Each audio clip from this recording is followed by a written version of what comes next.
நாம் தமிழர் இயக்கம் 234 தொகுதியிலும் தனித்து போட்டியிடுவோம்னு அனௌன்ஸ் பண்ணியிருக்காங்களே, அந்த அளவு அவங்களுக்கு பலம் இருக்கா என்ன? பலம் இருக்கா இல்லையா அப்படின்றது தேர்தல் முடிஞ்ச பிறகுதான் தெரியும். ஆனா 234 தொகுதியிலையும் நிக்கிறதுக்கான தைரியம் இருக்குல்ல, அதையே முதல்ல நம்ம பாராட்டணும். தமிழன், தமிழ்நாடு, தமிழ் இனம், தமிழ் ஈழம், தமிழர் ஒற்றுமை, இந்த மாதிரியான விஷயங்களை எல்லாத்தையும் பேசுறதுக்கு தனியா ஒரு கூட்டணி இல்லை.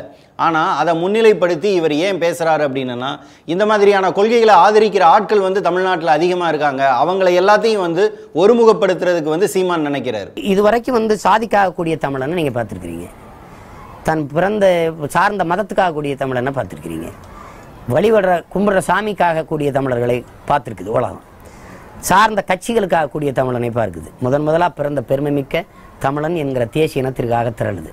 அந்த வேலை திட்டத்துக்கு புலிப்பாய்ச்சல் என்று வச்சிருக்கோம். இதுல இருந்து தேர்தல் வரைக்கும் பாய்வோம்.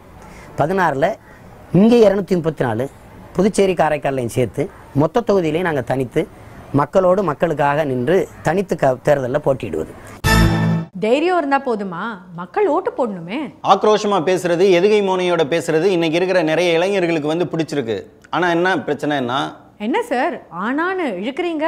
சீமான் முதல்ல பெரியாரோட கைத்தொடியோட வந்தாரு, அதுக்கப்புறம் பிரபாகரனோட துப்பாக்கியோட வந்தாரு, அதுக்கப்புறம் முருகனோட வேலோட வராரு.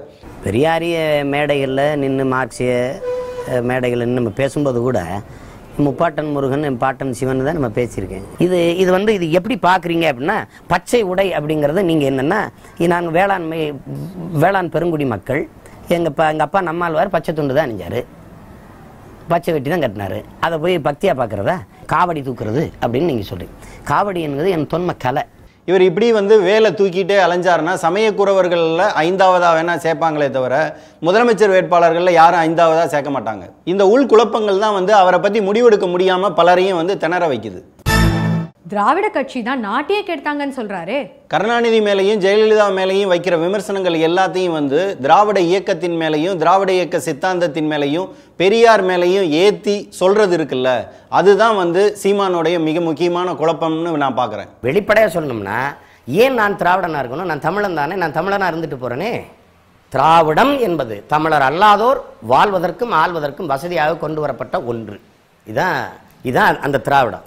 வேற எதுக்கு திராவிடம் இங்கே பயன்படுது?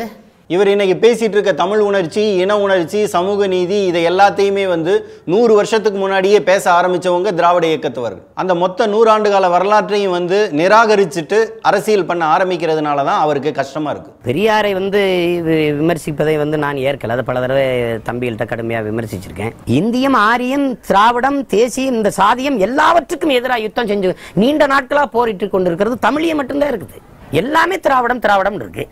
என் தாய்மொழி செத்து போனதை பத்தி இது என்ன கேவலப்பட்டிருக்கு? என் வழிபாட்டில் தமிழ் இல்லை, என் வழக்காட்டில் தமிழ் இல்லை, என் பண்பாட்டில் தமிழ் இல்லை, என் பயன்பாட்டில் தமிழ் இல்லை, பேச்சு தமிழ் அல்ல, மூச்சு தமிழ் அல்ல, எழுத்து தமிழ் அல்ல, ஏட்ல தமிழ் இல்ல, ஆட்சி மொழி, அதிகார மொழி, எங்க என் தாய்மொழி இல்ல? அவர் இயக்குன வாழ்த்துக்கள் படத்துக்கு வாழ்த்துக்களுக்கு இக்கு போடலாமா இல்லையா அப்படின்னு கருணாநிதி தான் போய் சந்தேகம் கேட்டாரு. இலை மலர்ந்தால் ஈழம் மலரும் அப்படின்னு ஜெயலலிதாவுக்காக ஓட்டு கேட்டாரு. இப்படி ஒரு கடந்த கால வரலாறு இருக்கிறதுனால தான் கொள்கை சார்ந்த ஆர்வலர்களை தாண்டி பொதுமக்களை அவரால் ஈர்க்க முடியல. எம்ஜிஆர் இறந்தப்ப அவங்களுடைய அந்த இறுதி ஊர்வலத்துல கூட அவங்கள இருக்க விடாம அவங்கள வெளியேற்றினாங்க. ஆனா அப்பயும் அவங்க மன தைரியத்தோட அதிமுக ஒரு கட்சி பலி நடத்தி முன்னேற்ற பாதையில் கொண்டு வந்தாங்க. அவங்களும் முதலமைச்சரா 5 முறை பதவியில் இருக்காங்க. பல்வேறு திட்டங்களும் மக்களுக்காக கொண்டு வந்திருக்காங்க. தன்னோட